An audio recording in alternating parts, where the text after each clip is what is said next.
All those highlights make me realize that we're done. We have no more games to play. It depresses me.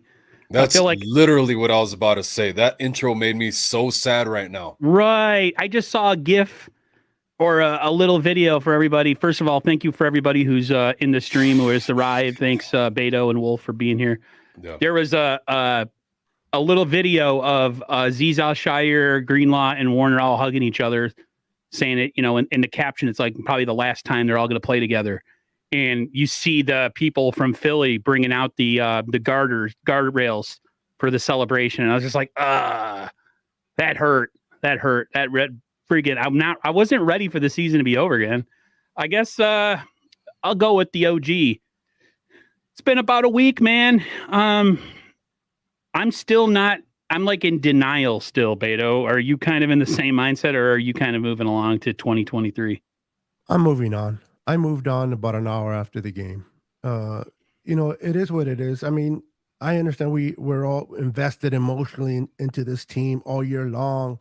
We've come so close, but yet so far, and a lot of us want to make the Super Bowl, and that's our yearly goals every year. But the reality is, the game is over. It's the Eagles, and it's going to be the Chiefs in the Super Bowl.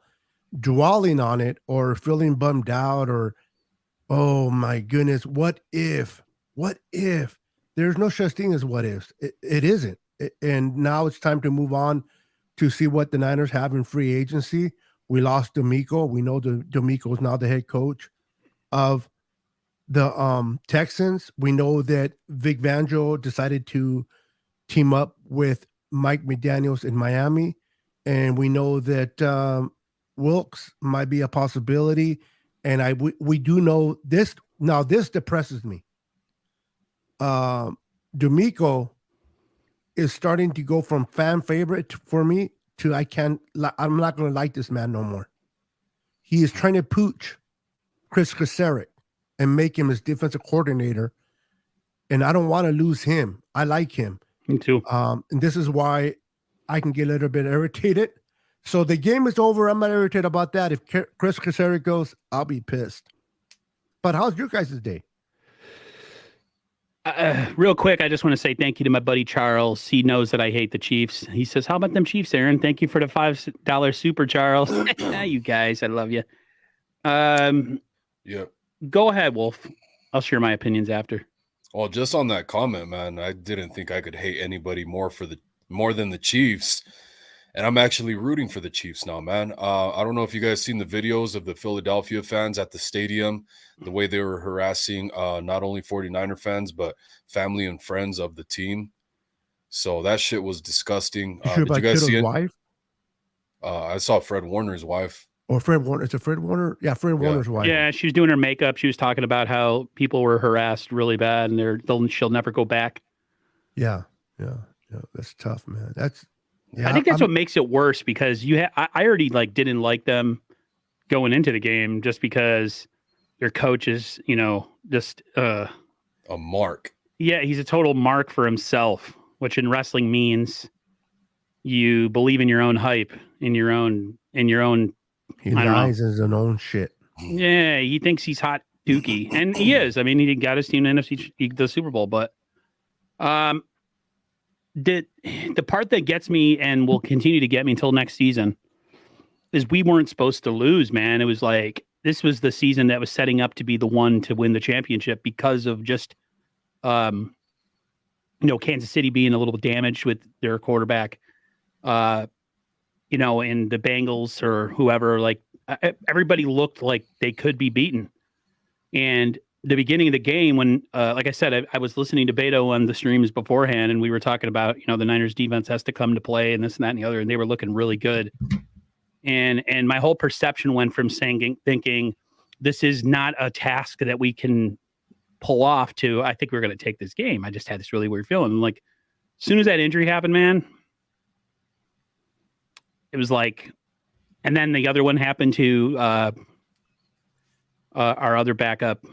That one didn't hurt. That one didn't hurt. He was not going to do nothing anyway. Right. But you knew 100% it was over. Listen, when Nick Bosa gets hurt on the sidelines, not even in the game. Just tells you what kind of game that was. It was just kind of that day. Yeah. Right. I'm just having a hard time. And then, the Eagles fans like coming after me personally, because I didn't really say anything, but I posted a Sirianni video, a short. Man, whoo, for it, to me, it's more, I wish we could have won because just our fans are so cocky. And I am pulling for Kansas City too, which is something I never thought I would say. Right. But I'm like Nick Bosa. I'm probably not going to watch the Super Bowl. I'll keep tabs on it, but I really have zero interest, to be honest with you. And I'm pulling so hard for the Chiefs now that I think I have to watch it. Like, and then, after watching those videos of the fans, the Philly fans, I'm fucking disgusted. Yeah, they're pretty bad. Their whole franchise. Bills fans are pretty bad. They're not as bad in public. My brother's been to he's a Dolphins fan. He's been to the Bills stadium, like a couple hours away from us. They can be pretty pitiful. The problem with Bills fans is they talk a lot of mess to Dolphins fans. And Yeah. It's like, bro, you've never won a Super Bowl in your franchise. You could hate on the Dolphins all you want, but they still have two and you have none. Like, and I know it was a long time ago and it doesn't count, but it does count in a way. Yeah, so they're maybe not as bad in the game or at the stadium, although I had a coworker who was a big dude. He was like 6'5" and geeked. And he said he almost beat some guy up who shoved his daughter and then didn't apologize for it at a Bills game. And I'm good you didn't do it because you would have gotten sued. He said the guy was drunk and was belligerent, but yeah, the reports we hear from that stadium is just. I would have went to jail. Football. What's that? Yeah, I would have. I would have went to, if somebody pushed my daughter like that, bro, I would have lost it. Yeah. Sorry. Yeah. Sorry, but not sorry. And I probably would have been more disappointing to my daughter, but I always taught my kids, you don't start a fight, you don't look for a fight, but you never walk away from one. Either somebody, I hate bullies, never liked bullies. Mm-hmm. And I always say I can deal with losing to a bully, but not walking away from one. Right. I 100% agree. I want to say hi to the chat real quick as we commiserate the loss to the Eagles and move on to the offseason. Got Raphael 562 in here always. Thank you, my man. Appreciate you coming through and supporting the stream.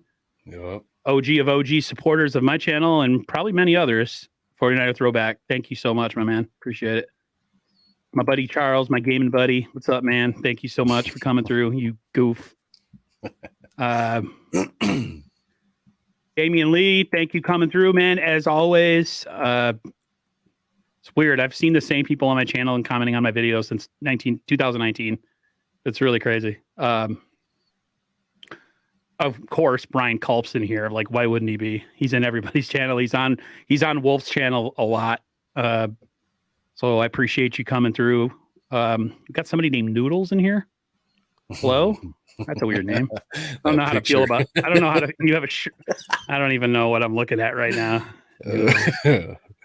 Let's see who else we got in here. Funny. Corey Davis. Hello, my friend. He says, hello, 49er First Takes and Niner Gang Wolfcast and Niner Sickness. Yo. My 49ers family. I hope you are all having a wonderful day. I'm having a pretty good day, but talking about the Niners is going to make it bad.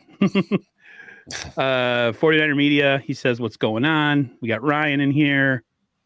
And let's see who else. And that's pretty much it. Oh, and David McNew, whatever. How you doing, my man? I appreciate you coming through as always. I feel like we've had this discussion the last 6 years, and we're going to have it again. The QB situation going into the offseason. Unbelievable. Now, we heard Kyle Shanahan said there's pretty much no feasible way that Jimmy's coming back next year. But the fact of the matter is we still don't have conclusive information on Brock Purdy. We got reports saying he's getting Tommy Johns. He's out a year. And then we have reports that he's getting his UCL fixed and he'll be back ready for training camp. Wolf, really? It's happening again? Right. Oh, my God. It's crazy, man. It's ridiculous. And at this point, I don't think we know when Brock Purdy is going to be back. It's very unfortunate, man. The silver lining is I've been wanting to see for a while, what Trey Lance can do in this offense when given the full reins, and not kind of not limited by Kyle Shanahan's play calling. I want to see what Trey Lance can do, man. So I'm just looking forward to that. Just get somebody in here that can do some competent quarterback play, man. None of that bullshit that we saw from Josh Johnson. We need somebody who can execute as a game manager at some form or fashion, man. So maybe you go after a Cooper Rush, maybe Sam Darnold, maybe who else?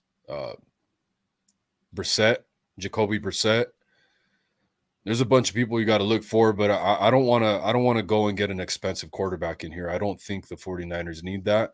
I just think we need a competent backup in the meantime till Purdy can come back and possibly battle it out with Trey Lance. Then we'll see who wins and who's going to be headed out the door after that. But as far as Jimmy Garoppolo, man, I don't believe this organization until he's actually out. So yeah, I got that a lot on Twitter. I saw that response a lot. I know Beto doesn't want to see Jimmy Garoppolo no more. Well, I know it for a fact. I know that we've gone up and down with him. Is he gone? Is he not gone? But in this case scenario is different. I do believe Kyle this time for the fact that Jimmy is going to demand a lot of money, and the Niners are not going to give him that amount of money to keep him. And Jimmy's not going to take a discount, especially with his fan base, the way that he feels that they have treated his ass. So I do expect the Niners to move on. But I also agree with Wolf. I do expect the Niners to bring in a veteran, not an expensive one, but one just for a veteran's presence. I think Trey Lance and Brock are the future. And, at least for the next year, they're going to battle it out. And hopefully Trey Lance this year can bring it, build that trust. See, Brock Purdy built trust with Kyle. And as Brock did well, Kyle began to loosen the reins on his play calling. Yep. He doesn't do that with Trey because he's not confident in Trey yet. Trey needs to show Kyle that he can do what Kyle expects from him.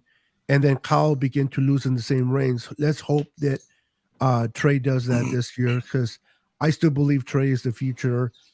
He is the one that can compete with the Josh Allens and Patrick Mahomes, the Joe Burrows of this NFL.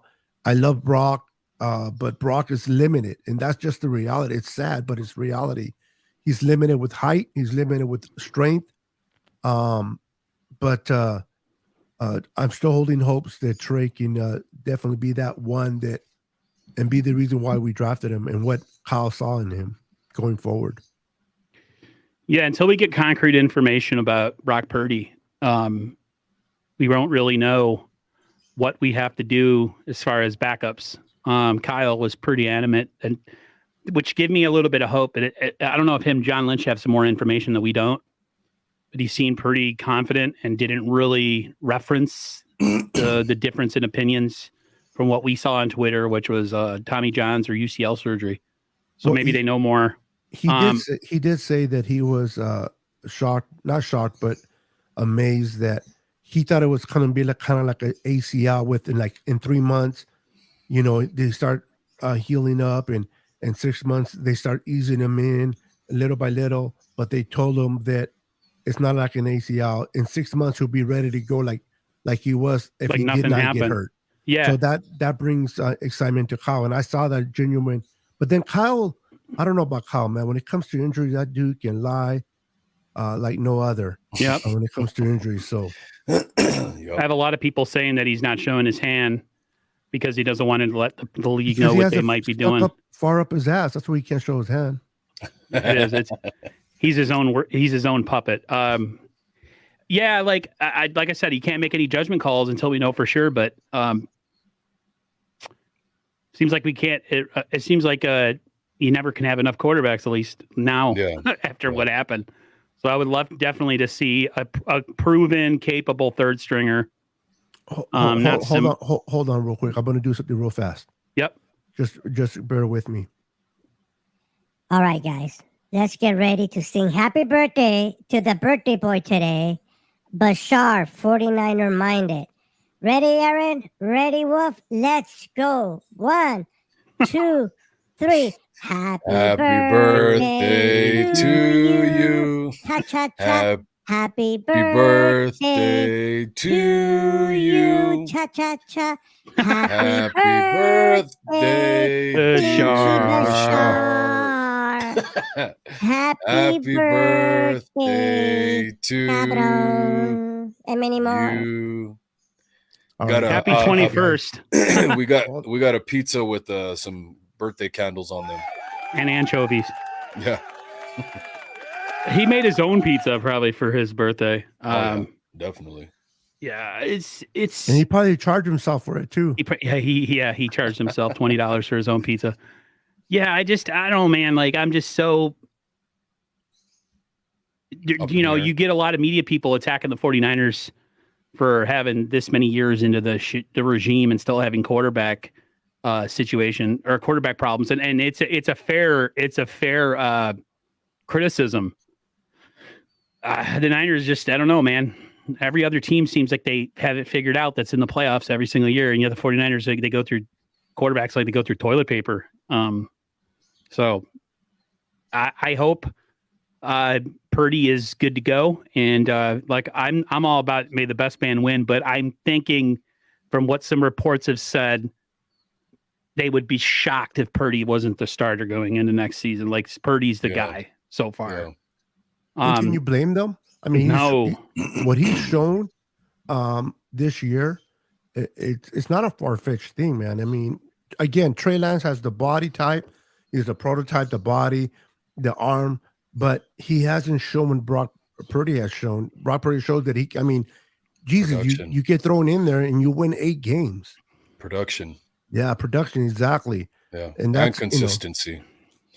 That's the funny. thing. Go ahead. Yeah, I mean, Beto said something about just Brock Purdy is limited physically, but I feel like, I mean, like I said, I want to see Trey Lance given the reins and be able to prove himself. I don't think, I think Kyle Shanahan kind of pulled the rug out from under him because of him having to face the number 1 defense in the league in training camp. And, but still, even when Trey Lance came out, he struggled with those short passes, man. So I think he's limited in that aspect when it comes to his pocket passing. I want to see him improve on that.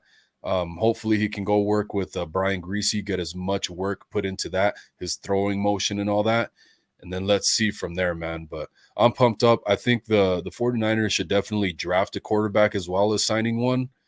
So that's what I'm looking at. You know how hard it is, Wolf, to have about a 68% on a throwing capacity. It's accuracy. It's not easy to maintain a 68, 64, 65.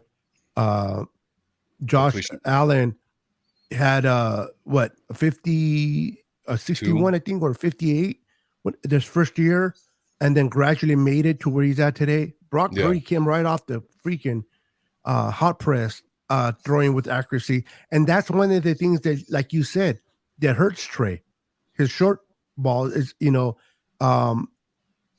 not able to complete those short balls to his receivers, and his accuracy is not that good. He needs to work on it. Hopefully he can build that with Brian Greasy in the offseason and work with that. But that's one thing I like about Brock is that he can complete those. And not only that, but the way he goes through his progressions, he doesn't, that's one thing I hated about. I love Kaepernick and Kaepernick's mobility to run and move, but he was always a one-read man. He's always giving it to the first guy, and he was always intercepted because it was always that one where he would force it. Brock doesn't force it. If he doesn't like what he sees with his number 1 progression, he goes to number 2, and then normally he winds up throwing it to number 3, and he makes it look like number 3 was originally number 1 because it makes it look so easy in the field. But the way he can scan that field is pretty miraculous. Just I love the way he does it. I'm not sure, but there is a part of my mind that thinks that Trey Lance may never get a full shot because the Niners are in a win now window, and you can't waste a win now window with a quarterback who has training wheels on, and you have to kind of Very baby true. him around and kind of feed him as much as he can handle. Whereas with Brock, the whole playbook's open. He doesn't have the ability to throw the deep ball, but that didn't hamper him from having incredible games. Brock Purdy was the difference down the stretch. There have been times where people always say Jimmy Garoppolo this, Jimmy Garoppolo that. Most of the time, and I'm going to say this and I mean this respectfully, most of the time Jimmy was carried. He was part of the equation. He wasn't the equation, which was Brock. And Brock, for a guy that has limited arm strength and limited size and probably doesn't have the biggest hands, and he lacks all the physical tools, was very, very proficient. He ran the offense like somebody's been in the league 10 years. He kind of reminded me a little bit of a Drew Brees, just very accurate, quick with his decision making, getting the ball out. And the Niners flourished offensively. You go back to Trey, and now it's going to be this situation where we have to shrink the playbook. We have to let him do stuff that he's comfortable doing. And the Niners can ill afford to go through that kind of situation with the roster currently constructed the way that it is, because eventually people got to get paid, and you're going to start to lose elite players at every level. You're going to have the quarterback win it for you. Not saying that Brock can all the time, but it's a weird situation. It's a great situation to have both quarterbacks, but at some point, Trey Lance he's either going to have to, they say, crap or get off the pot. He's going to have to either do it or go. And it's sad, and he didn't really get a fair shot. But it's weird that the Niners drafted him anyways in that situation when you have a team that's winning and on the cusp of a championship, and you kind of force this young guy into the situation. So it's sad. I pull for him, but at the same time, I want to win a championship. And I think Brock Purdy gives the Niners the best chance as of what he looked like at the end of the season before the horrible injury to do that. Now, things could change. Brock could come back down to earth next season, and then we'll be singing the praises of or calling for Trey Lance to come in. So, but I don't know, man. Niners have a good roster. They have few holes to fill, and if they can come out strong next year and be a fast starter, I think the Niners will be right back where they were at the end of this season, if not get farther. But you can't waste time babying a quarterback. He either has to figure it out fast, or he has to go or be a backup. And I don't think the Niners are going to have a backup that they drafted, third overall? I don't think that's going to happen. Young Montana says, the problem with the win now window narrative is, where's the ring? The narrative stunted Lance growth. Yeah. That's true. Go ahead, Wolf. No, man, that's just true. I mean, they're in the win now mode, but I mean, Kyle Shanahan got Trey Lance hurt, man. I know we can argue it, this, and that, but at the end of the day, he chose to call those quarterback run plays, man, and I didn't like them. He was finally the starting quarterback, and this is what happened. And now Brock Purdy got to shine, so that was really cool, man. And I don't know. I'm just hoping the best for both of them. And no, just that comment from the young Montana is true. It has stunted Trey Lance's growth. And is that the best thing for the team? Right. I think that's why a lot of people who have a window to win tend to go after veteran quarterbacks, because they know what they're going to get from them, and they know that they can build around them and put a team in place to go make it run. Like, hate the Rams all you want, but for that 1 year, they made the right choice. They got the veteran QB. They got stars on every level of the defense, and they stayed healthy for the most part, and they were able to win a championship. Now we got to see what happens to them down the road, because they blew their whole load for one championship, and now they're going to pay for it. The Niners are trying to have a sustainable crack at it by having a decent roster every single year. So, but at some point, like, if Trey comes in, Trey's going to have to be like, he needs to get on quick. there can't be any of this. Well, you just got to give him time. Like, how much time? Does he, though? I mean, the 49ers the past 2 seasons with Jimmy Garoppolo have started 3-4, 3-5. True. But they can't afford to keep doing that. And and I don't think the fan base will be as patient with Trey Lance if he starts off slow like they've been with Jimmy Garoppolo. Oh my God! Can I ask you guys? I know I would though. How many times did Shanahan run Brock Purdy up the middle? 0. Couple of quarterback sneaks, but other than that, once. But for the most of the time he didn't. Why? Because Brock Purdy is accurate. He can throw the ball. I understand people upset that Trey got hurt because of Kyle's play calling, but he was limited to what he can do with Trey. Trey's not an accurate passer. He was struggling running on the outside, and they needed to advance the ball. So if you can't throw the ball very well, you can't really run on the outside. If you're not going to run up the middle, what are you going to do as a quarterback? Just sit there and look pretty? I mean, they had to figure out a way to advance the ball, and with Trey's limitations, it was running it up the middle, and unfortunately, he got hurt. Now, if Kyle Shanahan was determined to hurt quarterbacks, even though with the accuracy of Brock Purdy, if you saw Brock Purdy run in the middle, run it down the middle, when he can throw, and then you're like, wait a minute, Kyle is trying to kill this quarterback.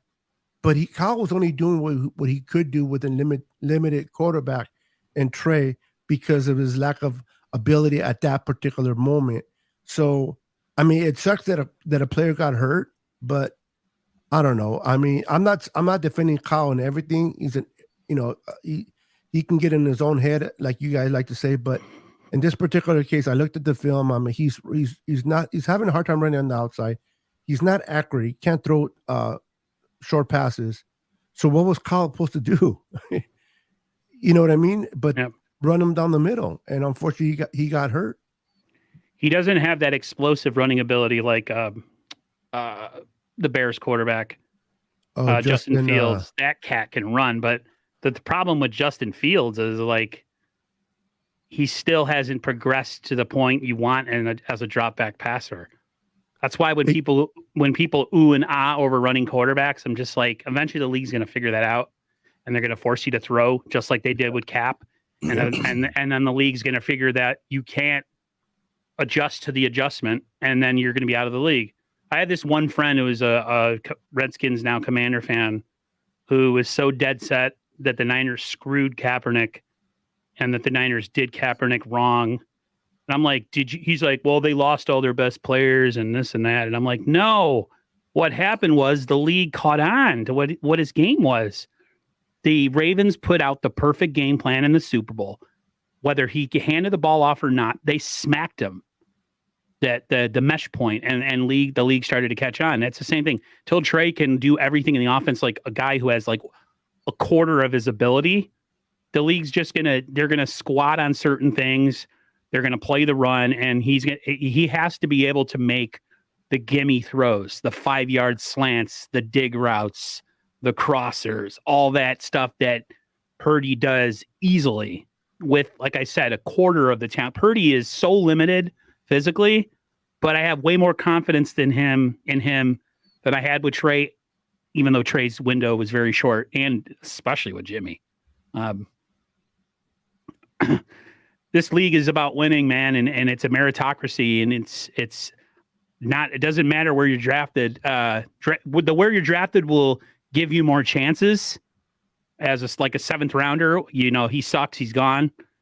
But other than that, it's meritocracy. It's about who gives you the best chance, and if Purdy gives you that chance, and you're winning with him, you can't just say for the sake of we drafted this guy, we got to play him. No, you lose the locker room. The locker room, like one of the commenters said, is sold on Brock Purdy. They weren't sold on Trey. There was a little bit of contention early in the season. Some players wanted Jimmy to start.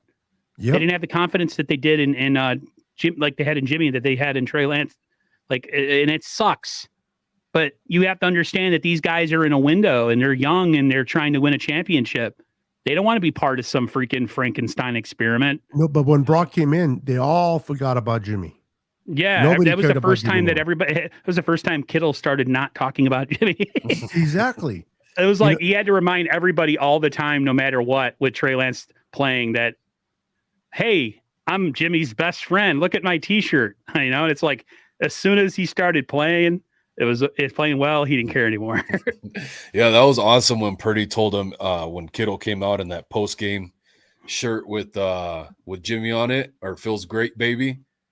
And Purdy told Kittle on live TV, Kittle needs to know when to shut up. Yep. That's the other thing I That was like about funny, him. man. He's got serious testicular fortitude. Testicular fortitude. Let's I want to move to a topic. I'm just jumping around with the topics I have. This one makes me so angry, and I want to be a troll on people's channels or on Twitter, but I'm like, why open Pandora's box? This whole fire Kyle Shanahan narrative, and he's a choker and he's no good, and if DeBartolo was running this team, he would have been gone, which maybe would be true. That But would be true. you have people like, my question to you is, who's your option to replace him if you want to run him out of town? Who's your option? Who you got? Yep. Give me somebody. You can't, because there is nobody. Yes, the old school 49ers, he would have been out. DeBartolo would have kicked his behind out the locker room and said, get out of here. I don't care how popular you are with the players. I'm not quite sure that he would have, because Eddie wanted to win. And if you just said the same thing about the quarterback. If you're winning, doesn't matter where you got drafted at, you're going to play. If a coach is winning, he doesn't care about the other stuff Walsh around was him. winning, but remember in '87 they lost to the Vikings in the first round. That was the year it was a strike shortened season. Rice had all those touchdowns. Montana played one of his best seasons statistically, and they get the Vikings in the divisional round in 1987, and they get boat raced and they lose. That was the game where they said they had to talk. I think it was Carmen Policy had to talk Eddie DeBartolo to firing Walsh on the spot. But that's because they had what's his name? Seifert Seifert already in the Seifert. back burner. Who do you have now? Yeah, there is not. Yeah. So Damian they Lee did said that- Eric Bieniemy. Nah, that ship sailed. He I don't know screwed about himself him. by staying. Yeah. And is listen.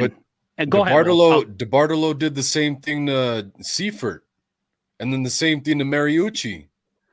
So the 49ers had been doing this to guys that were going to championships, that won Super Bowls and were just in NFC championships and got fired the following season. So And to your point with that, I'm glad you brought that up. When they fired Seifert, Mariucci was okay.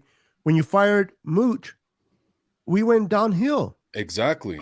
And you know what I mean? So sometimes the grass always looks greener on the other side of the fence until you get there, and you realize there's a lot of shit in between the green grass. Exactly. Well, that's my point. That's exactly my point, because you were saying that DeBartolo wouldn't have fired Kyle Shanahan. He would have.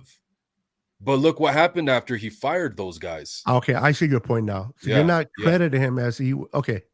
Yeah, I guess my point is now, and the Eric Bieniemy thing. Here's the thing with Eric Bieniemy. I think he had his chance and he didn't take it. It's hard to judge how good of an offensive coordinator somebody is when they have a Hall of Fame quarterback at their disposal. You don't know, like, how much of that offense is Mahomes freelance and just do stuff on his own. Like that. Remember that one pass this year? I know you guys know what I'm talking about. That underhanded sideways throw where he was looking the opposite way. Bieniemy didn't coach that. That's all ability. And I think with Bieniemy, I think with a lot of people maybe in the Look at league. perfect example of overstate. Nathaniel Hackett. overstate. Coach Aaron Rodgers and Tampa, what do you call it? Green Bay. LaFleur. And LaFleur was the head coach, but Nathaniel Hackett was the quarterback's coach. And Denver hires him because he's supposed to be the one with Aaron Rodgers. Aaron Rodgers made him look good, but once he had no Aaron Rodgers, he fell on his face. To your point, Aaron, you're right. sometimes you think you're a good coach, but then you don't have the quarterback. So how much is it Eric? How much is just a gifted Patrick Mahomes making Eric look good? Yeah.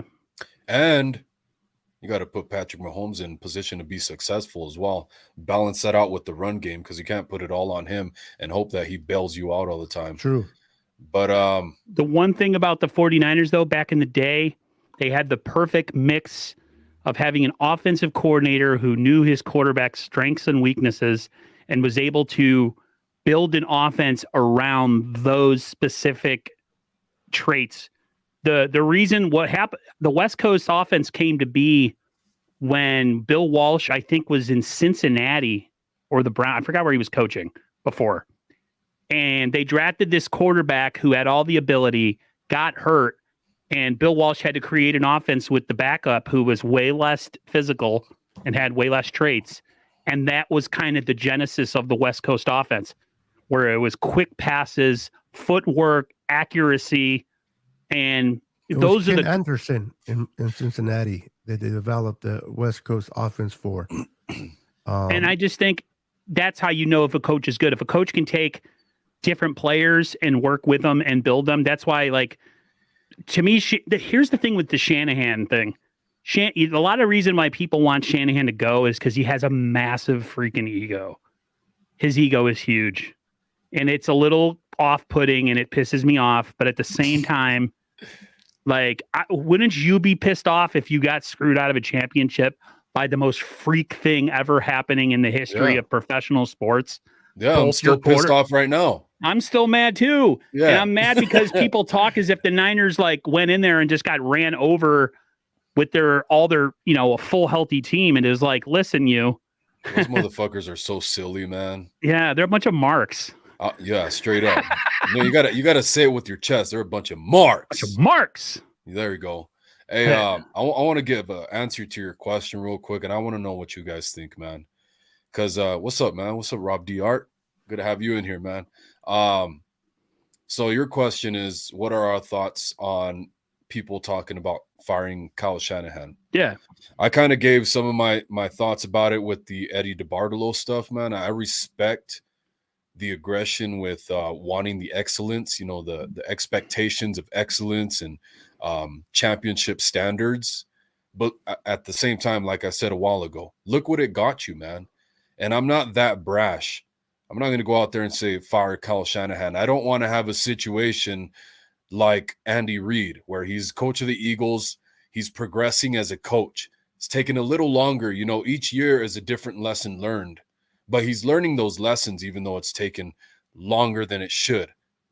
I don't want to be competing against Kyle Shanahan in years to come. And he's over there. He's built his dynasty, learned all his lessons, and he's taken it to another team. And he's got a quarterback.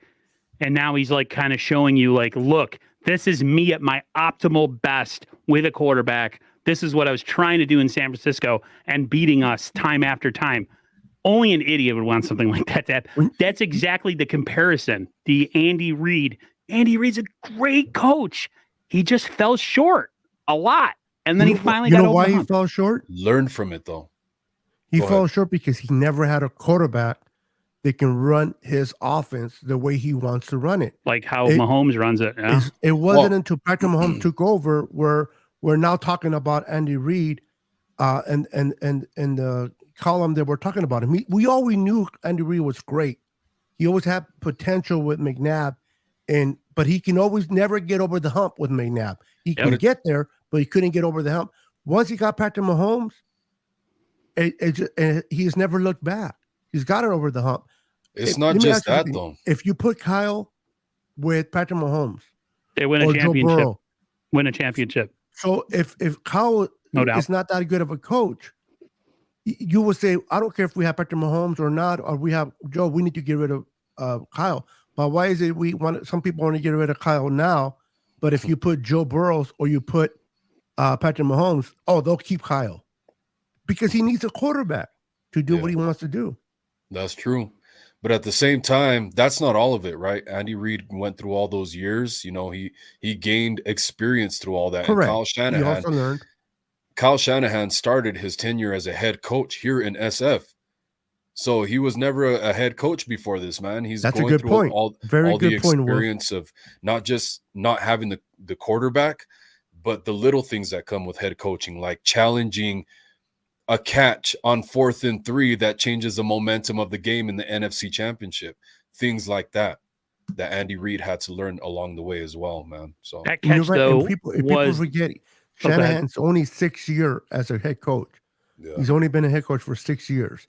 And in 2 of those years, he had to rebuild a whole brand new team Yeah. here in San Francisco. They had 2017. This team had no talent. no. They were horrible. I think the only good players they had on the roster, I think George Kittle was drafted in 2017. And I can't think of anything off the top of my head.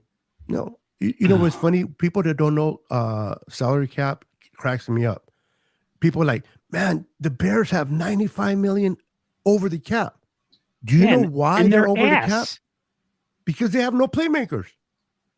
The lower the cap, especially when you're under, you have when you're around the 15, 10, then you have a lot of playmakers or spots that are signed up. The Niners are about 16 right now over the cap, and that's because we don't have a quarterback yet taking that amount of money. Right. Okay, but once Bosa gets signed, because he's going to be the first non-quarterback getting paid like a quarterback in this offseason.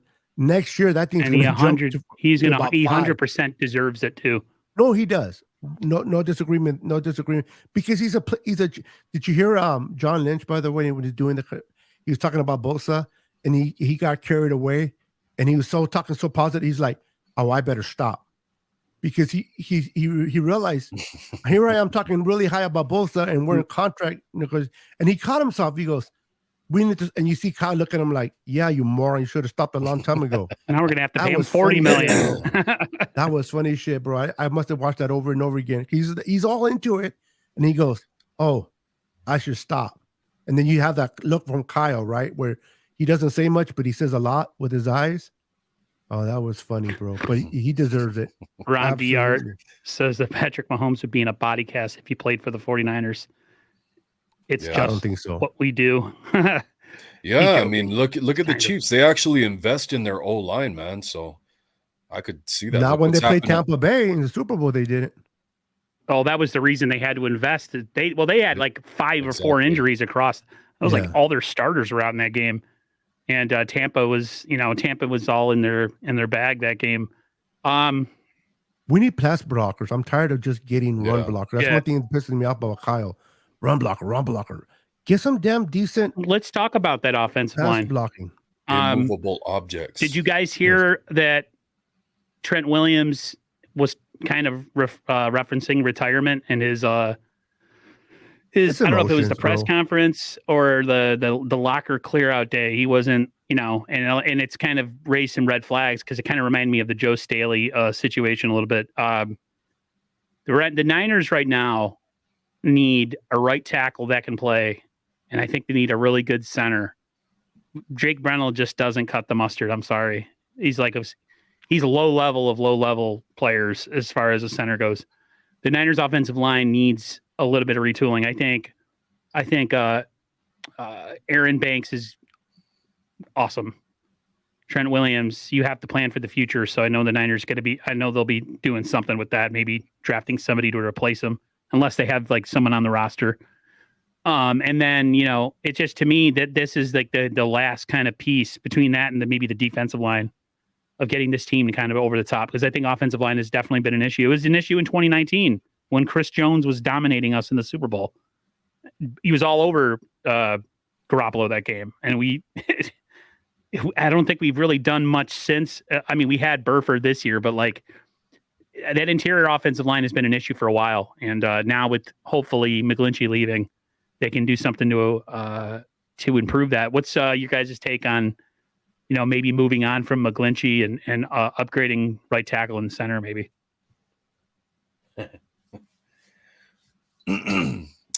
Well, with Trent Williams, man, some people are saying that it was a sarcastic tone that he was taking with the reporters. I didn't hear any sarcasm. He's damn near 36 already. He's like 35 years old. So I mean, it's understandable. There was a little bit of drop in production in his play this year. Even that's great, of course. Trent Williams on his worst day is still better than most. But if his heart's really not in it anymore, I think the 49ers, regardless whether he stays or not, whether he decides to retire or not, we have to invest in that left tackle position, man. We have to brace ourselves for that, because even then, Trent Williams, you know, he took guys like Jason Poe and Burford to go train with him in the offseason.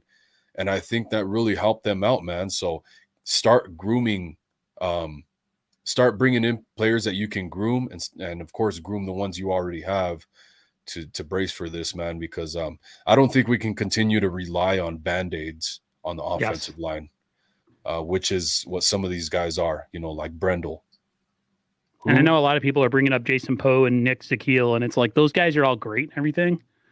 But I don't know about you guys. When you have a team that is as close as we are and has the playmakers we do you really want to depend on unknown guys or fringe roster guys that probably wouldn't make another team's roster because they don't have it?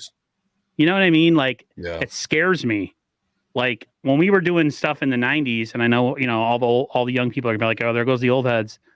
You know, yeah, freaking Steve Wallace, Harris Barton, Jesse Sapolo, you know, might not have been the best offensive line, but they were cohesive and they were always together and they won. And I don't know. Well, think about it this way, man. We don't want placeholders. We don't want decent play on the O-line anymore. Like, we're tired of that. We need great play. Yeah, we need difference makers, guys. Look at the way Brock Purdy would drift to his left, almost solely to his left, man, away from his right side because of where McGlinchey was at, man. And that's the reason we had to compensate for that with guys like Kyle Juszczyk, George Kittle.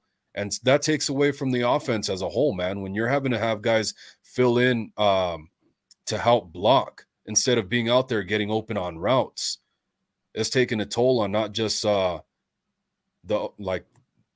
trenches, but the offense as a whole, man. We need, you know, Trent Williams, the way he blocked for us on the left side. We need somebody like that on our right side so we could get comfortable on both.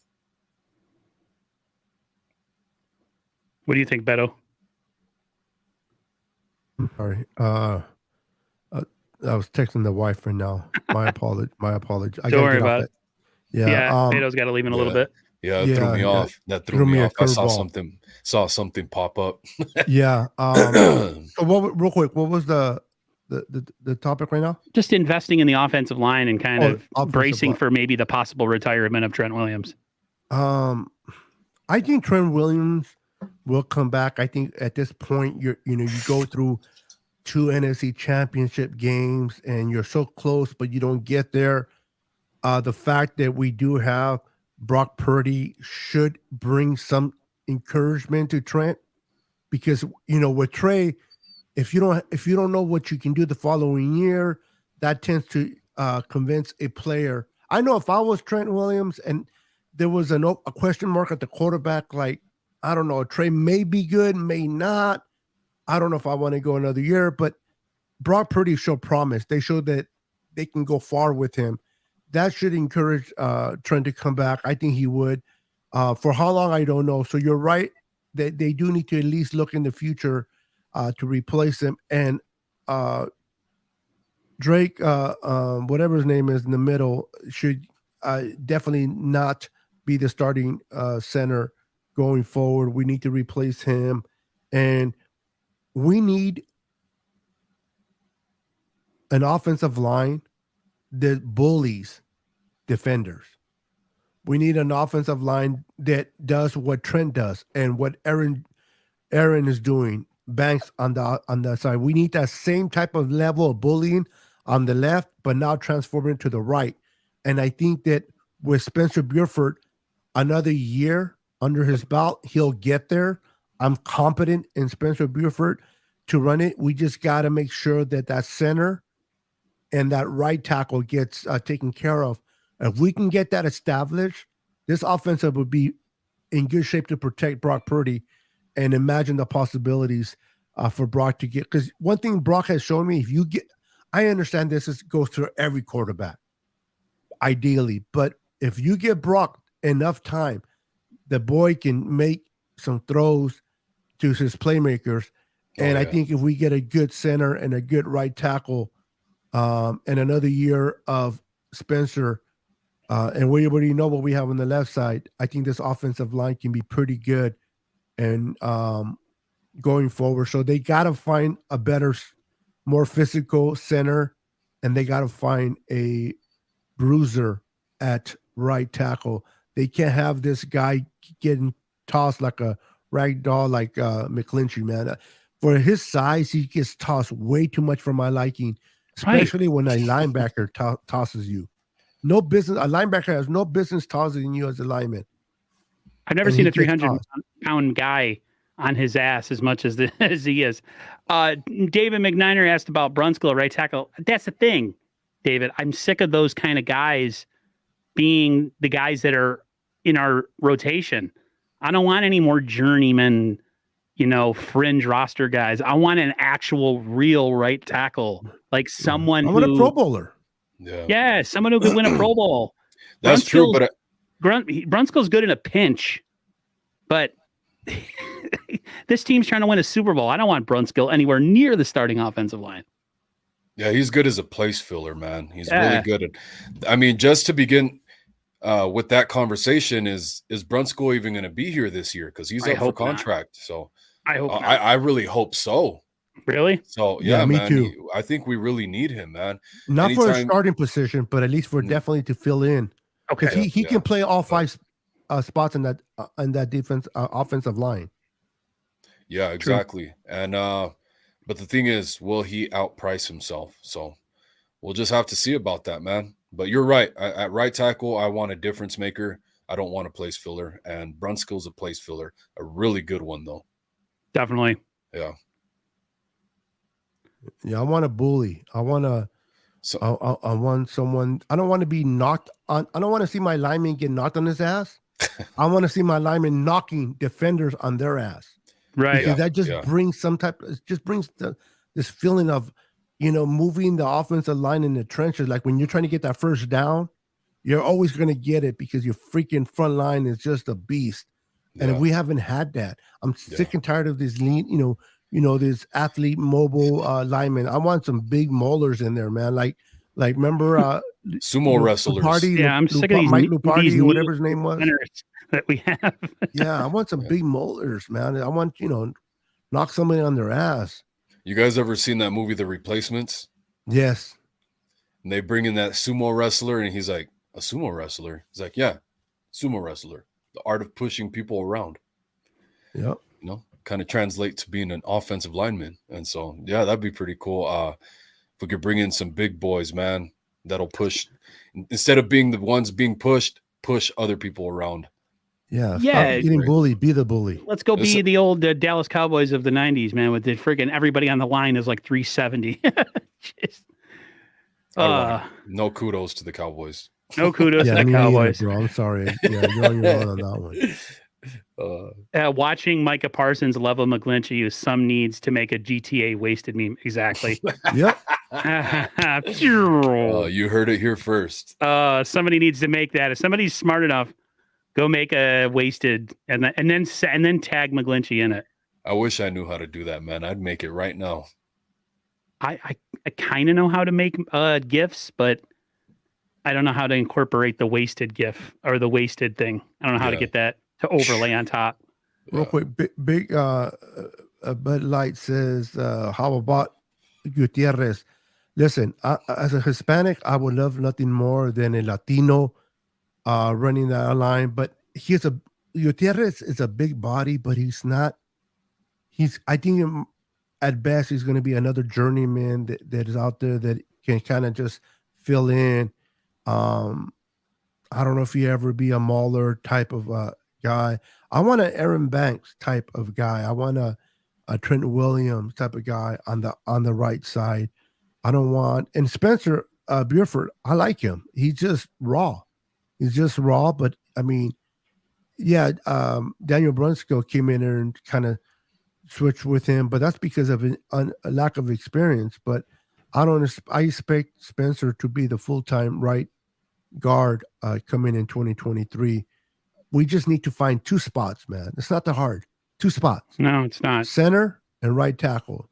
And we don't got a even bunch need of like threes. Let's do it. a center though, even if it's a starter level guy. Like, is Brendel starter level material? I don't think he was. Even if it was a starter from another team that was had decent grades offensively. Well, he is a starter because he did start all year. But is he a Pro Bowl type of Difference starter? He's maker. not. Yeah, we want a difference maker. Yeah. Yeah. Brendel, he played very admirably, but I'm tired of admirable guys. Exactly. Admiral doesn't win championships. Gets you close and then gets quarterbacks hurt. And now's the time to take care of that stuff, man. We ain't got to pay a quarterback. So, I mean, we'll see what happens with Bosa. He said he's willing to take a discount or give the 49ers a discount. So we'll see how that pans out. Now's the time to take advantage of some of these other positions. But, all right, guys. Beto's going to head out. We're going to keep this convo going if you're cool. I'll probably jump in the chat. I got to drive my wife somewhere. So, all right. Appreciate it, man. Happy house, bro. So, yeah, exactly. All right, guys. Talk to you guys later. And if I don't jump in the chat, I do. Everyone have a wonderful weekend. Enjoy your weekend with your family, loved ones. Be safe out there. And appreciate always hanging out with you, Wolf and Aaron. You guys are the no best. doubt, man. No doubt. Likewise, man. Safe travels. You guys be safe. Thank you, sir. Be safe. Peace. See ya. All right. Good night, Aaron. Just kidding. I'd be like, what? No. we still got some things to bang on here. All right, here we go. What happened to the okay, there we go. Boom. Yeah. So we go from offensive line to let's talk the D coordinator position. That seems to be something of interest. I personally, and I would assume you too, but then I don't know, was banging on the Vic Fangio drum to be the Knicks D coordinator. And unfortunately, that wasn't the case. He decided in the end to go to Miami. But Kyle was pretty telling in the press conference when he said he doesn't want to have a complete overhaul defensively as far as a defensive coordinator. So that kind of told me that they weren't going to sign Fangio.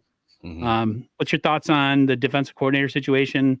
What are your feelings on Wilkes possibly from the Carolina Panthers?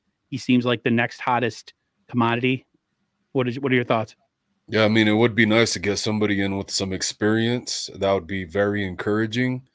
I see what Kyle Shanahan's talking about. You don't want to fix something that ain't broke. You do want somebody who can plug some really good defensive linemen in here and get that taken care of. So I think that's going to be a big point of emphasis to help out the secondary this year. Steve Wilkes, like I said, his experience would play greatly with the 49ers X factors on defense, like Fred Warner and stuff like that. So hopefully, we'll see. We're just I was on with Big Mac from Big Mac Sports. He's in here. And we're doing a show. We're doing a show right before this, and we're talking to the defensive coordinator from BYU. And we were asking him if he's interested, if we give you a phone call to be the 49ers defensive coordinator, because he's, of course, like I said, the defensive coordinator for BYU. He has aspirations to be an NFL head coach. I told him, hey, man, come be our defensive coordinator. So I think that'd be pretty cool. But yeah, because, us advocating will get him in the door, right? Yeah, of course. John Lynch popped into the chat. He's like, let me think about it. Man, I don't know, man. It sucks. No, Steve Wilkes, though, man. Yeah, Steve Wilkes seems like the next. I mean, I know Chris Harris. I think I don't know if he's the ex corner in the NFL. I think he played for the Commanders or he coached on the Commanders. He's another guy that's been interviewed. A lot of talk is keeping it in house because people don't want to lose Kasarik of promoting him to defense coordinator. Yeah. The thing is, I thought he didn't want to be. Yeah. He wanted to stay where he was. He's very content in being a D-line coach. Mm-hmm. He's kind of said it multiple times. Would you be cool with him being a D coordinator, or would you rather have someone a little better pedigree? Personally, go ahead. No, say what you were going to say. No, I was going to say because you might lose him depending on if one of the coaches, if D'Amico takes him. And And then would we still run the wide nine? Like, would we still have the same principles? I mean, I hope the Niners can. I don't know if they can block him for Kasarik from being moved. But that's what a lot of people are saying. Like, keep Kasarik, elevate him, and then we won't have to worry about losing him. But if we get Wilkes, we might have to replace our D-line coach. What would work for you, or does it matter? I mean, why, from Kasarik's standpoint, if we're going to stand on what you said, you don't want to be a defensive coordinator, you want to be a defensive line coach. What reason do you have? What kind of incentive do you have to want to go to the Texans?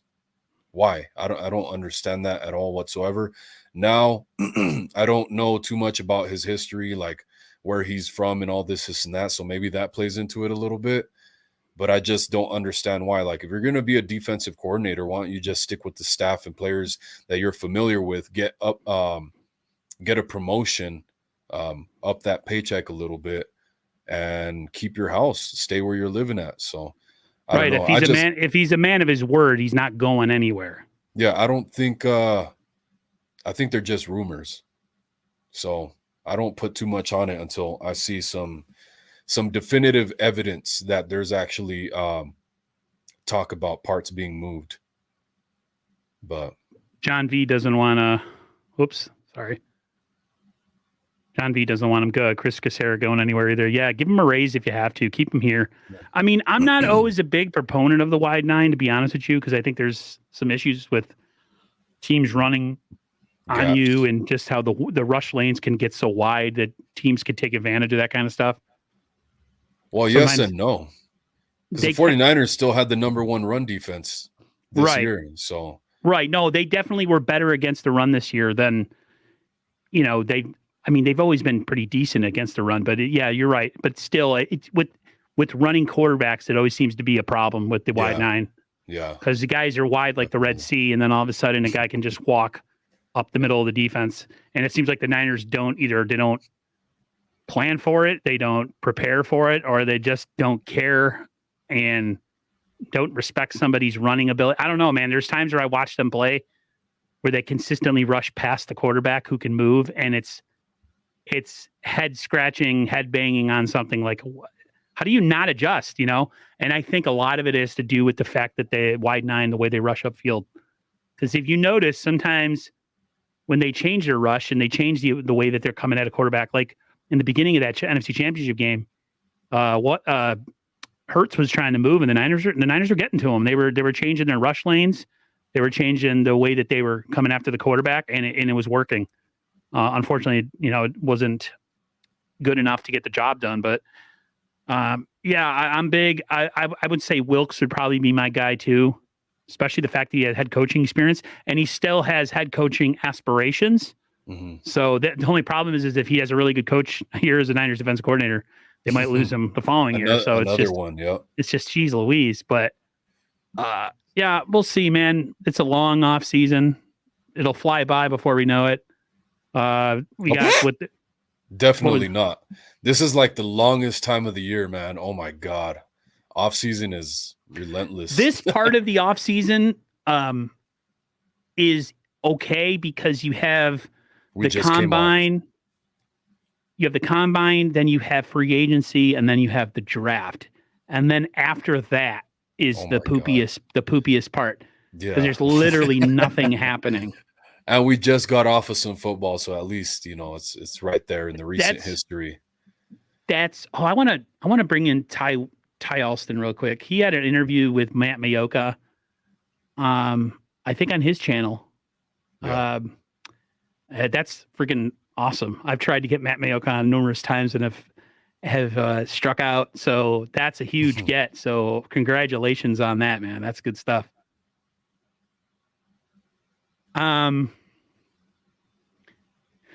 This one's going to be an interesting one. We talked on Monday on the NWO show, and I talked with Ted on Wednesday about the Niners defensive line needing some upgrades.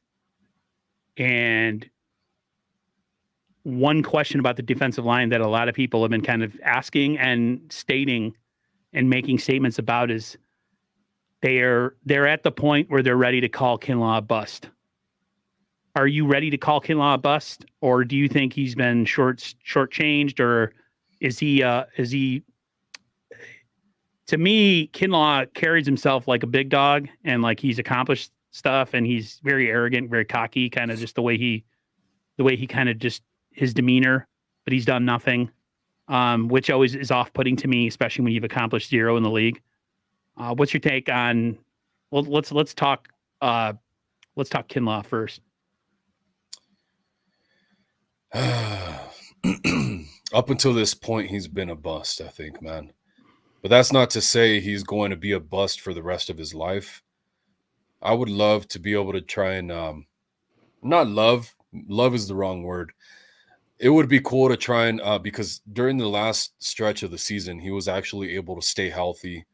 Now he still wasn't he wasn't an impact player still at that point, even though he was able to stay healthy. I would like to see him be able to rest up through this off season, then get back to work, and maybe just one more year, prove it deal type of stuff. And hey, man, this is it, dude. If you don't get it done, and you can outprice yourself if you want, but good luck trying to find somebody else to give you any type of money at all whatsoever. So I think he has to take a good look in the mirror, understand the circumstances. Like, hey, I haven't been able to stay healthy. It's not my fault, but it's genetics, and I got to take this cheap prove it deal. Brian Culp said Mook Dog Kinlaw is a great athlete, but I think his time is over. I think he gets one more a year. I agree. But if you can't anchor against the run, or at least not consistently, and you can't rush the passer, and you're a top 15 pick, what is there to what are you? Like what do you offer? What is so great that you offer that the Niners can't replace with a guy in the fourth round? Like, we were talking about DJ Jones. A lot of people are talking about DJ Jones. Yeah. And how the Niners let go of the wrong guy. To me, he's just a big, strong, like, they say, built like Tarzan, plays like Jane. It's the perfect analogy, perfect metaphor. Yeah. He's got the body of a god. I would love to look like that dude. 6'5", 6'6", muscles on top of muscles. But when he gets on the football field, he was getting his freaking salad tossed on Sunday, left and right. And I'm like, dude, you're a top 15 pick. He plays too high. He doesn't get low enough. I mean, like, when you're that big, why are you standing up? They're going to walk your ass all around, right? So I don't know.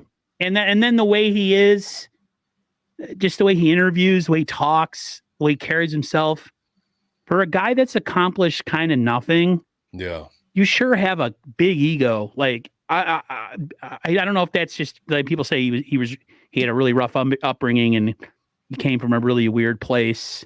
So, that's why he is the way that he is. That's great and all, but salad toss. I'm sorry, guys. It seemed like it fit. Let him hear you say that. Boom, man. I'm burying myself here. Oh my God. And then, let's talk about, we have Kalia Davis too. Like, Kalia Davis might be something, like, I don't know, man. Listen, you can have your opinion all you want about the whole Grant Cohn situation.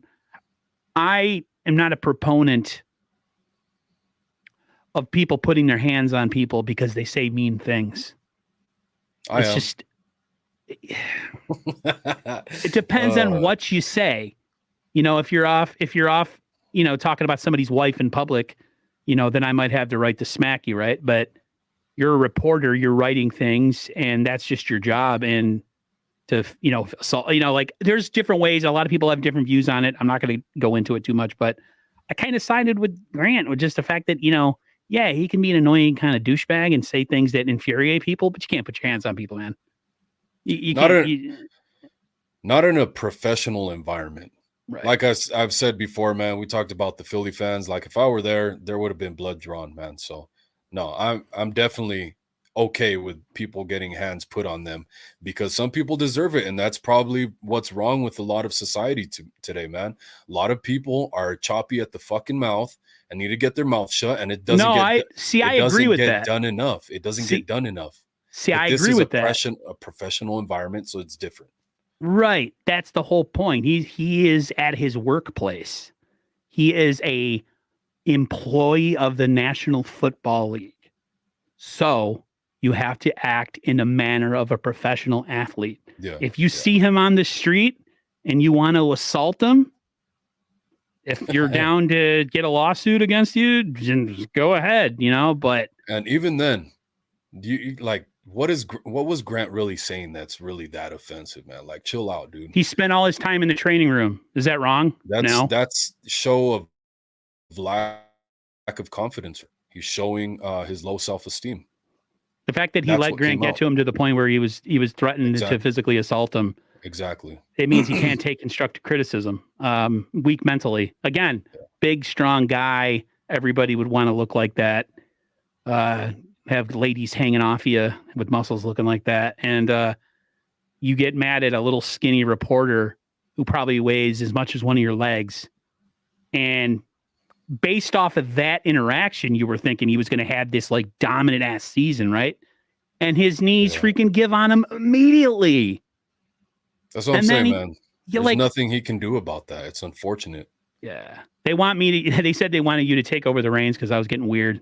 I don't know what part they're talking See, about. John V. Don't attack. It's true. Listen, man, I'm not.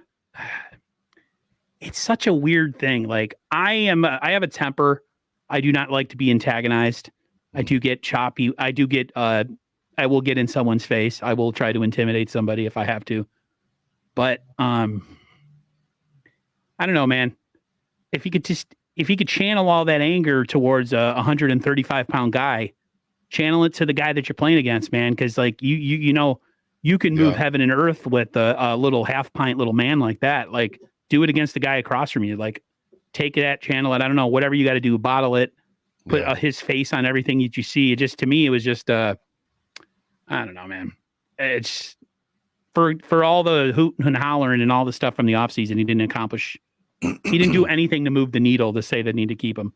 Yeah, he looked like he was headed in the right direction, but it didn't pan out, man. That's something, like I said, genetics is just, it's taking the lead, man, and it's unfortunate.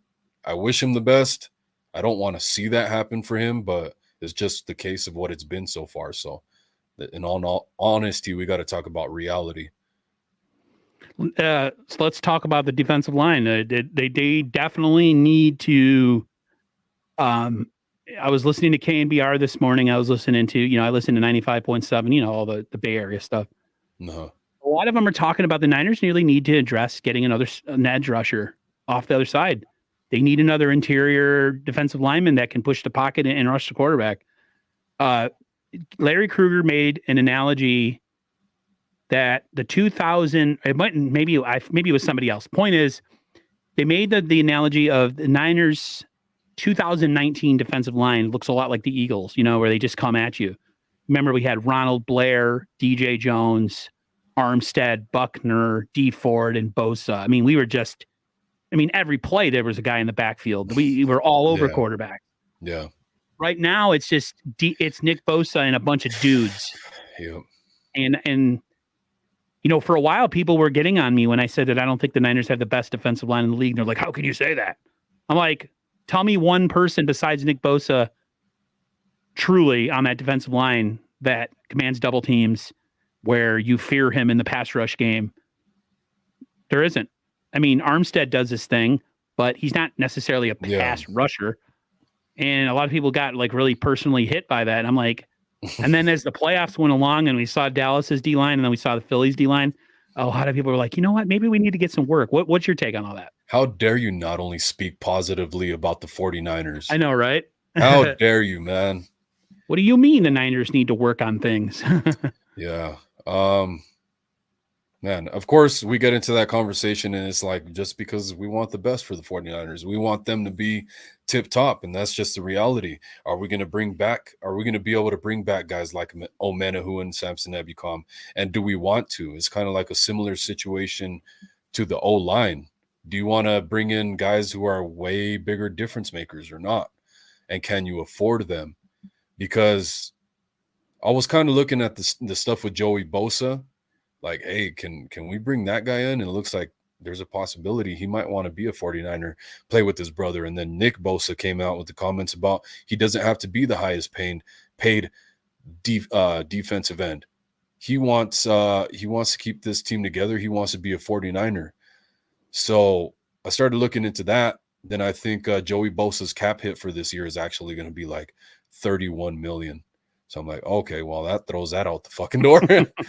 and not to help, like fucking Eric Armstead, like you said, he's not the biggest difference maker himself. I mean, he does his thing, man. It's pretty good. It helps us out, but he's not DeForest Buckner for one. He's going to be hitting the cap for about $23 million this year. And then if you want Joey Bosa, you still got to give up some capital. We don't have a whole lot of draft capital because once you start trading up or whatever, that stuff's going to drop. You're not going to have as much draft capital. You're just going to be moving up higher or trading it for other players. So we definitely need help. I don't think Ebukam's going to be back. I think they're going to keep Omenahu if they can. But yeah, I don't see Ebukam returning either. I think if anybody, Omenahu. I think Omenahu kind of cemented himself. Like I said, he's a good depth piece. We have a lot of good depth pieces. Yeah. Drake Jackson, to me, wore down at the end of the year. He needs an off season in the weight room. He needs to get his body to where he can last the whole NFL season. Lose a little bit more weight, get a little more cut. He's a little flabby. He's a little thick. Well, that's a good thing. He gets the full off season this time. He doesn't have to go through the draft and stuff. So that's the good thing. That I think Drake Jackson has a lot of promise. I really do. Yeah. Oh yeah, and the staff, they give these guys the optimum weight that they want them at, and if not, they're going to get fined. They don't get to play. They're going to give Drake Jackson a weight that they want him at, and he has to be at that weight. And then we'll see if his performance gets a little bit better. And with the full offseason, hopefully he'll be in better shape too, stronger, all that stuff, man. But I have high hopes for him, like you said. Maybe we could get Deron Payne or somebody like that in here. Oh, that'd be cool. Yeah, they need somebody. They need, like, the draft. I'm sure you can find somebody in the third round who specifically can come off the edge. Maybe he's a smaller defensive end, but he is proficient at rushing the quarterback. You know, a second and long, a third down guy. You know, where you got Bosa on one side and you got this other guy crashing in.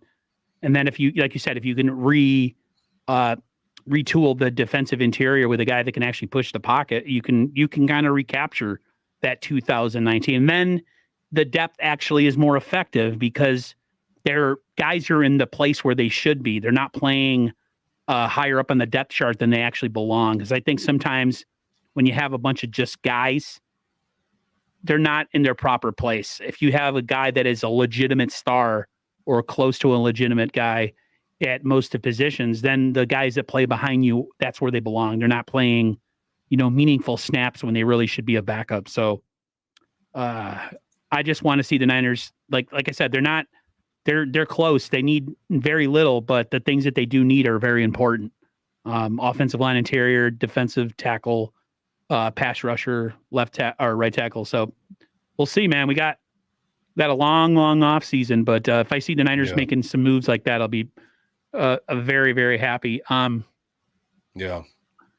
What as far as the draft, and other positions besides what we talked about, what are some positions in free agency, not defensive line, where you'd like to see the Niners address and or the draft? Okay. So I get both. I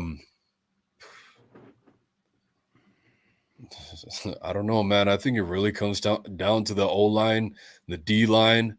I don't know. I'm curious to see what's going to happen with Jimmy Ward, man. Yep. I really do think they want him here. I think both sides are kind of playing hard to get right now. to maybe drive that price down a little bit. But I really hope we can get Jimmy Ward back. If not, then nickel corner, invest in that. We'll see how Sam Womack comes out and performs if Jimmy Ward isn't here. But that and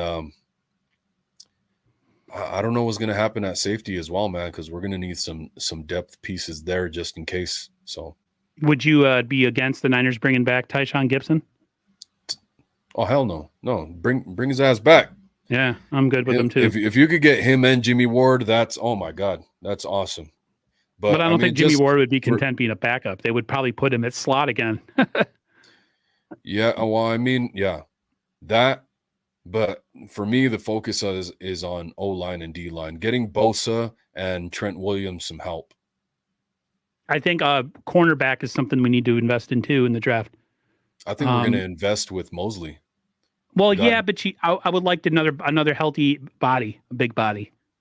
Get another guy who can be an outside guy. We got enough slot guys with, I know Quantrez Knight, we drafted him last year. He's definitely someone that's probably going to be part of it. Yeah. We're probably going to lose Aziz Shire, but we got McCrary Ball, who was a guy that played really good in the preseason. So he might be someone who steps in at linebacker. The one thing the Niners do really well, and I know you agree with, is they like red shirt guys. They draft for 2 years or a year down the road, and people are like, why are they drafting this dude in this random spot in the draft? And then all of a sudden he's being talked about on a national TV broadcast about how the Niners continue to find guys, and he's that guy. It happens every single year. Yeah. Another position that I think the Niners need to address in the draft, maybe later, running back. Elijah Mitchell, to me, is not dependable. I love the guy. He's really talented, but he barely plays. He's like such a breath of fresh air and a shot in the arm, but the problem is he can't stay healthy. And it's to me, it's your best, the cliche saying, best availability is availability. It's true though, man. In professional sports, you got to be able to be available. And if you're not available, then what good are you? Well, I mean, that just means he's going to be cheap. But I mean, we got JP Mason and TDP behind that with the CMC. True. So I mean, it's not right. Yeah, if you're gonna go after a running back, what kind of running back do you go after? Do you go after a bruiser, or do you want a dynamic guy like CMC? I would like to go after another dynamic guy. Why not? I mean, TDP seems like more of a bruiser, right? And JP Mason can run through the tackles as well. Yeah. CMC is better on the outside. I don't know why the Niners like to jam hole him down the middle all the time, but like you said, like I said, they don't have a ton of holes, but the holes that they need filled are kind of important. That sounds really bad. Can't forget those holes. Yeah, you got to fill holes, guys. Like Rocky says in the movie. I don't know. Fills gaps. I got gaps. She's got gaps. Together we fill gaps. Yeah, the Niners need to fill some gaps, guys. The hell, man. Sorry, guys. Sorry, John. I'm trying to think. There's not really much else. I mean, we got Combine coming. And then free agency in March. And then the draft in April. And then, so we got some things, but it's the conversation is gonna start to dwindle down. I mean, you could do like end of the year review streams or whatever, but it gets a little bit like, okay, what are we going to talk about today? But I'm sure people will find things to talk about. Yeah. Speaking on that draft and free agency, I really want us to move up in the draft, man. So trade some of those picks and move up in the draft, bring in a really good defensive lineman or two and offensive lineman or two, man. I know some of these guys are, like you talked about, are set to step up. Zakal, Jason Poe, who else? McCreary Ball, Quantrez Knight, guys like that are probably going to be difference makers, as well as Big Play Tay. I'm looking forward to him, man. I've heard good things about him as well. Another big slot. Yeah, man. So promising stuff. He seems like a guy that would work good with Brock Purdy too, because Brock likes to live over the middle of the field. Another big guy over the middle, like a Jawan Jennings, who can be a really big mismatch, because most slot corners are like extremely small. And Tay Martin's at least what, 6'4"? He's a pretty lanky, long guy. So I got pretty excited anytime I saw him activated. I wanted to see what he could do, man, but he never got the chance. So what do you think about with drafting either another tight end? Oh yeah. Actually, thank you. That's a good one, David, and whoever. Thank who you. else said That's Raphael. the one. That's the one I've been talking about for the past couple days. Tight end number 2, man. Duali's probably on his way out the door, but we need to find and groom the next Kittle. And I forget who was telling me, but somebody was like, yeah, but how long have the 49ers been trying to do that? Well, I mean, they haven't really. They haven't really. Like, if you watch who they draft, all their tight ends are usually like undrafted free agents, or they draft guys who aren't going to make the team. Like, I want to get a legitimate guy that can catch the ball and block. I know that's people are like, well, that's what Kittle is. Right. That's the point. We need more. Yeah. Kittle plays a physical brand of ball, man. No. You gotta think for the future. You can't. I mean, you have to live within the short term, building a roster to win a championship, but you also got to think about, moving on from guys a little earlier rather than a little late. That's what they did back in the 80s. They would move on from guys earlier than most players wanted to leave, but because they were grooming somebody right behind them that was going to take their place and be a seamless transition. And I think with the Niners, with another tight end, that'd be great. It would be really hard. I'm going to be honest. The rest of the NFL, they've been finding really good tight ends, but they're all different. They're not George Kittles. Even then, man, they're all really good, but they're not George Kittle. In these senior days and stuff like that, when you're going and meeting the players, interview these guys and ask them, do they have a background in the WWF? Do they have fandom in the WWF? I think that's the key component. Yeah, they have to be a big wrestling fan. Yeah. Yes. David McNiner says Warner can block, but we need a tight end who could do both. Right. Yeah. What the hell was up with Warner, man? He was a better wide receiver last year, or receiving tight end, I should say. What the hell? He got overthrown a couple times, and then what is it? I wish I could talk like Aaron. What do you mean? I don't know. Talk about filling holes and stuff. I wish I could tack. Tack. I wish I could tack like Aaron. Deron Payne, he said he'd love, but he'd like the Niners to draft a nose tackle run stuffer. Yeah. That's what I'm saying. Move up in the draft. Get somebody you can have cheap on a rookie contract as well. Because we could bring in a Deron Payne and all that, but how much is that going to cost us and take away from other aspects of the roster? Spend money in free agency in like one spot, maybe two, of guys who can hit right away, and then the rest of it you do in the draft. Just like last year. Get a center. Mm-hmm. Draft the right tackle, or draft sign a right tackle in free agency and invest in a center maybe in the 3rd round or something. You know what I mean? Like, it's like I said, they don't have a lot of, I'm not going to say holes. I did though. They have a lot of positions that are good on the team, but they need some, you can be winning and still retool at the same time. Yeah. And I think that's what the Niners need to do. They're right there with everybody else. They're right there with the Eagles and the Chiefs and all those teams. But, when you watch a team lose and you see where their warts are and the things that they can work on, it becomes more apparent when you go against great teams and you say, okay, that's what we need. That's what we're missing. And I think with the Dallas game and with the Eagles game, I definitely saw some places where the Niners could improve. And I think Deommodore Lenoir played great for the most part this season. I thought he really, dealt with all the haters and improved.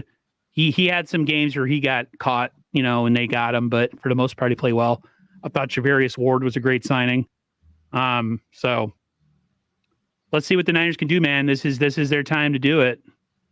And they should be right back in it next year. It's just a matter of finding out what's going on with Purdy sooner rather than later. That's the big important thing. If Purdy's only going to be out 6 months, man, we're golden. We have a great opportunity with 2 really good quarterbacks. Game on. And then everything is going to fall right back into place. No starting slow next year, though. We have to start hot. We got to get that first seed, dude. It's so important. I know it's. Go ahead. No, I just really think Trey Lance has the opportunity to start the season off hot, man. And hopefully no rain games to start the season. Right. Don't want no tricky games like that. Well, we got to stay out of Levi's early on in the year because it's too hot for people. So, of course, we have to live on the road. Anything on your channel that's going on this week, man, that you want to talk about? No, guys, just it's off season. Taking a little bit of time away from football here and there. So not going to be doing shows on weekends anymore outside of breaking news and stuff like that. But yeah, Monday through Friday, check me out. I'll be on other people's channels. I'll be on my own. Need to start lining some stuff up. Raphael said the Niners have a lot of East Coast games. I might have to take a trip this year. Well, that's the thing. If we play the Bills, I'm going to the Bills game. We're playing a lot of East Coast teams, but I don't think the actual what's the word for it? The home setting. Right. It might be in Santa Clara still. Yeah. I really like the schedule for next year, though, as far as teams go. Have you gotten a chance to look at it? Mm-mm. Well, we're playing teams like the Cowboys, the Eagles, the Vikings, like teams that are good litmus tests throughout the season, man. So something where, the 49ers won't go into the postseason sleeping. Will be good and tested, I think. Yep. It is a good thing because sometimes you play all these crusty teams that aren't real good, and then you get into the freaking playoffs, and then you get railroaded by a team that is really good. Yeah. I'm just all about the sexual innuendos tonight. I don't know what's going on with me. Hey. Everything just sounds really dirty. I'm in the process of trying to figure out how to fill your hole. How to fill my hole, yeah. All about hole filling. Laying pipe, filling holes, everybody. See, it's all a bunch of guys in here. I don't have to worry about offending anybody. Unless there's chicks hiding as men in the chat. Me and Ryan from No Border Sports are trying to do my whole thing is I don't want to overexpose a channel and do too much streaming, but a channel that really talks about pop culture, 80s, like for instance, the DC universe got rebooted. They're starting over with James Gunn, and I'm really interested to see that. I'm interested to see with Mandalorian coming out and all these other Star Wars shows, just nerdy stuff. So do a channel that kind of touches on all that stuff.